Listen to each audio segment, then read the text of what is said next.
During a press briefing at the Uganda Media Center, a board member of the Equal Opportunities Commission, Mr. Habib Selwaji, expressed concern over the rising cost of keeping learners in school as parents struggle to fend for their dear ones in the current financial hardships. The Commission has noted that many private schools and government-aided schools and institutions across the country have increased fees on the onset of 2022 by an average of 30%, while a number of government-aided schools have again increased fees as high as 38% for the next academic year.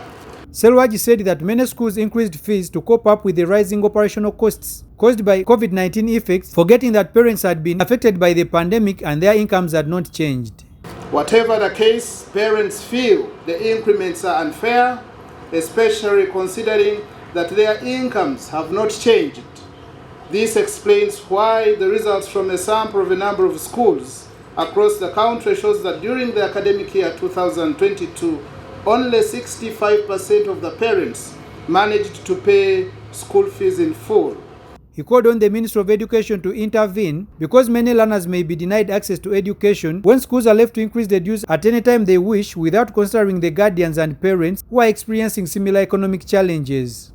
In this regard, the parents are calling upon government through Ministry of Education and Sports to take a bold step and regulate school dues at all levels, government and private, and all other pertinent matters related to learning and the future of young Ugandans.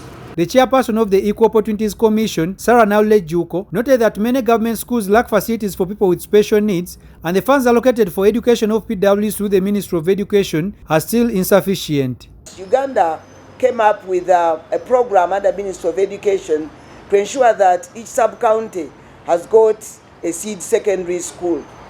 And with that, you know, there are so many issues which come with these seed secondary schools. For example, are these seed secondary schools accessible to children with disabilities? Do they have the facilities like baby toilets and so on and so forth? So these are the kind of issues we make recommendations to the entity concerned, and then they come in to provide.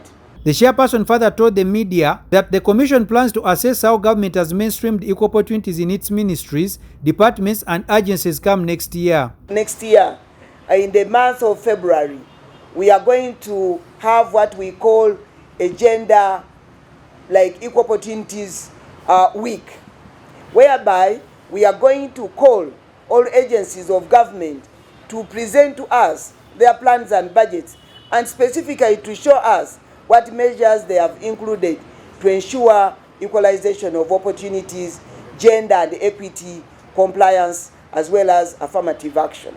The Commission advised public schools and institutions to review their operational budgets and seek for more capitation grants from government if they fall short of scholastic necessities. The Commission's position is that schools, especially public government-aided schools and institutions, should not increase school fees. Whereas the Commission understands the difficulty the schools are going through, it should be noted that parents are equally facing the same.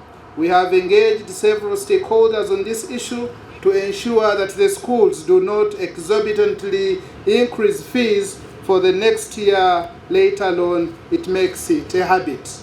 Frank Senabulia, live at 8.